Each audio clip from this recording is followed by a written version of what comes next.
Chers Français et chères Françaises, mes chers compatriotes de Corse et des Outre-mer, mes chers sympathisants souverainistes.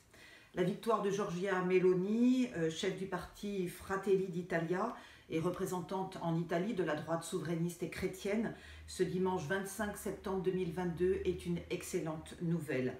L'union des droites, défendue par Giorgia Meloni, obtient avec 44% des suffrages une majorité nette tant à la Chambre des députés qu'au Sénat. Je me réjouis personnellement que Giorgia Meloni devienne la première ministre de l'Italie. J'espère que cette victoire italienne incitera nos dirigeants français de droite, de M. Wauquiez à Mme Le Pen, à la réflexion, car seule une alliance des droites, que j'appelle personnellement de mes voeux depuis 2 ans, nous permettra de stopper les dérives et les abus du progressisme macronien. Cette victoire, en tout cas, nous donne un grand espoir à nous les souverainistes, car si Meloni a gagné en Italie, alors Sirighelli, la présidente des souverainistes, peut certainement l'emporter en France. Tel est en tout cas mon vœu le plus cher et je dirais prions et agissons tous ensemble pour que ce vœu soit exaucé.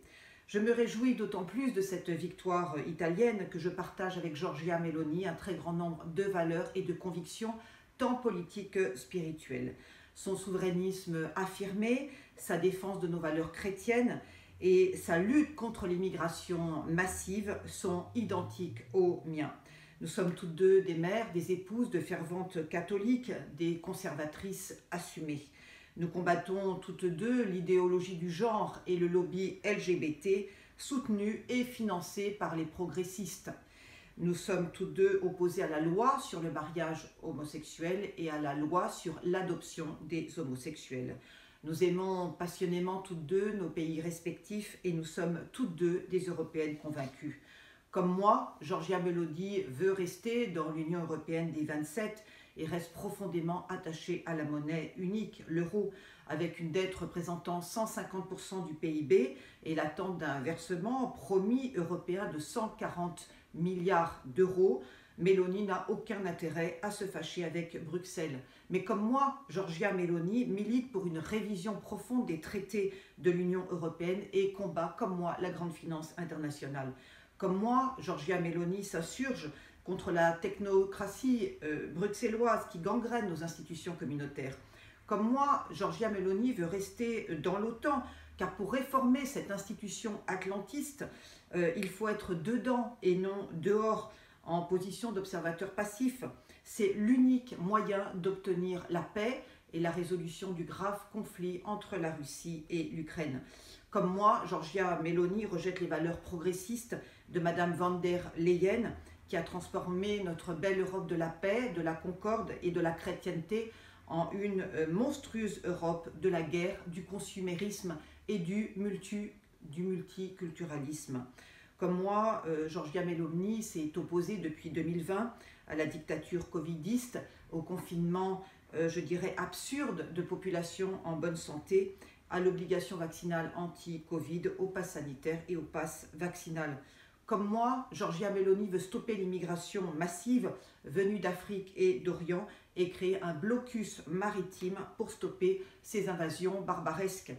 Je rappelle qu'en France, l'invasion migratoire africaine et arabo-musulmane coûte 100 milliards d'euros aux finances publiques. Stopper l'immigration massive et, je dirais, accélérer la réimmigration des étrangers sont les meilleurs moyens de protéger nos racines, notre identité, nos familles, notre culture, nos modes de vie et notre modèle social. Comme moi, Giorgia Meloni milite pour une baisse massive des impôts, des taxes et de la TVA qui pèsent lourdement sur les entreprises et les ménages. Comme moi, Giorgia Meloni veut stopper l'inflation spéculative qui est à l'origine de la hausse scandaleuse des prix de l'électricité, du gaz et des produits alimentaires de première nécessité. Comme moi, parce qu'elle est chrétienne, Giorgia Meloni défend les personnes pauvres et vulnérables et promeut la dignité du travail plutôt que l'assistanat et l'oisiveté. Comme moi, Giorgia Meloni refuse la légalisation de l'euthanasie, du cannabis et de la GPA. Comme moi, Giorgia Meloni soutient une politique nataliste généreuse pour inciter nos chers compatriotes à avoir des enfants et à fonder une famille. Comme moi, Giorgia Meloni considère que l'avortement n'a pas à être banalisé, n'a pas à être encouragé, n'a pas à être promu et considéré par les femmes comme un banal moyen de contraception. Comme moi, Giorgia Meloni dispose d'un véritable esprit entrepreneurial et veut aider les entreprises petites et grandes à se développer. Comme moi, Giorgia Meloni prône la préférence nationale en matière d'emploi et de logement. Comme moi, Giorgia Meloni veut stopper le quoi qu'il en coûte des eurocrates et la dette publique qui atteint en Italie 150% du PIB et en France 111% du PIB. Comme moi, Giorgia Meloni veut interdire le voile islamique dans l'espace public et défend le retour du crucifix dans les écoles catholiques. Bravo, bravo à Giorgia Meloni pour sa très belle campagne électorale, pour la fermeté de ses convictions politiques et pour son patriotisme catholique et surtout pour sa défense de nos valeurs traditionnelles. Le mélonisme n'est pas un fascisme, comme ne cessent de le répéter en boucle nos médias français globalement gauchistes, car comme moi, Giorgia Meloni est profondément souverainiste, elle est conservatrice sur la question des mœurs et résolument républicaine. Oui, la France et l'Italie, nous sommes en quelque sorte amies et cousines. Ce n'est pas par hasard si Paris et Rome sont jumelés depuis plusieurs décennies. L'Italie est la mère patrie du catholicisme romain et nous, la France, nous sommes fièrement la fille aînée de l'Église catholique. Nos liens sont forts, nos liens sont puissants, nos liens sont indéfectibles. Certes, nous nous sommes longtemps chamaillés car nous sommes en concurrence. Mais depuis toujours, rois et reines de France et d'Italie se sont alliés puis mariés. Et comme nous sommes voisins, je dirais que l'Italie et la France désormais s'estiment car l'amour du christianisme est ce qui nous unit. Je sais que Giorgia Meloni n'apprécie pas Emmanuel Macron et son supposé mépris. J'ai hâte donc d'être au pouvoir pour recréer avec elle une relation respectueuse, une relation d'estime, une relation d'amitié. Et je sais que entre Meloni et Serighelli, oui, moi seule peux restaurer ce lien abîmé entre nos deux nations sœurs. Quel bonheur d'entendre Giorgia Meloni manifester son amour pour Dieu, pour la patrie, pour la famille. Dans notre France macronisée et LGBTisée, qui vit depuis 2017 sous l'emprise de l'idéologie progressiste, ces trois mots résonnent aux oreilles des gauchistes comme de véritables jurons. Oui, pour les progressistes, Dieu, la famille et la patrie, ce sont des gros mots, mais pas pour nous, les souverainistes, qui assumons pleinement notre attachement identitaire à la loi naturelle et à notre belle catholicité, en portant fièrement notre croix chrétienne autour du cou. Notre foi catholique est notre refuge, notre foi catholique est notre armure, notre foi catholique est notre bouclier. Rien ni personne ne peut l'ébranler. Je tiens cependant à rassurer mes sympathisants souverainistes, car j'aime bien sûr notre devise républicaine, la liberté, l'égalité et la fraternité, qui sont bien sûr d'origine chrétienne et que je ne changerai pour rien au monde. Bravo en tout cas au peuple italien qui est sorti de son hypnose covidiste, ce n'est pas le cas de tous les Français dont beaucoup sont endormis, et qui ne s'est pas laissé influencer par les dictates et le chantage de Madame von der Leyen et la diabolisation des médias de gauche.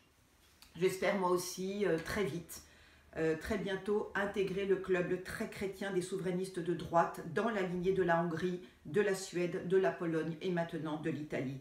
Car il y a urgence, notre France bien-aimée est au plus mal. Le budget 2023 du gouvernement Borne est totalement scandaleux et va encore peser sur les finances publiques. Aussi, je demande solennellement, une nouvelle fois, aux parlementaires de droite, de gauche et du centre de ne pas voter le projet de loi de finances concocté par Gabriel Attal, ministre délégué au compte public. Je demande solennellement au groupe parlementaire de rédiger une nouvelle motion de censure contre Madame Borne, la première ministre, afin de virer ce gouvernement wokiste qui est profondément immoral, profondément incompétent et profondément irrespectueux de nos familles et de nos enfants. Les 39 millions de contribuables que nous sommes en ont assez de financer l'immigration massive et de financer les dépenses somptuaires de la Macronie. Nous, les souverainistes, je le redis, nous sommes prêts à former cette large coalition de droite avec nos alliés de l'UDI, DLR et du RN sur le modèle italien de Giorgia Meloni et à gouverner la France avec sagesse, avec compétence, avec bienveillance, car nous aimons passionnément la France et nous aimons passionnément le peuple de France. Ne laissons pas, chers députés, cette nouvelle opportunité politique nous échapper. Exigeons la démission de Madame Borne. Virons tous ces progressistes et ces LGBTistes de ce gouvernement satanique. Reprenons souverainement le pouvoir. Sauvons la France et les Français du grand déclassement et surtout du grand remplacement. Je vous en conjure, c'est maintenant qu'il faut agir et non pas demain. Vive la France, vive le peuple souverain, vive la France souveraine et chrétienne.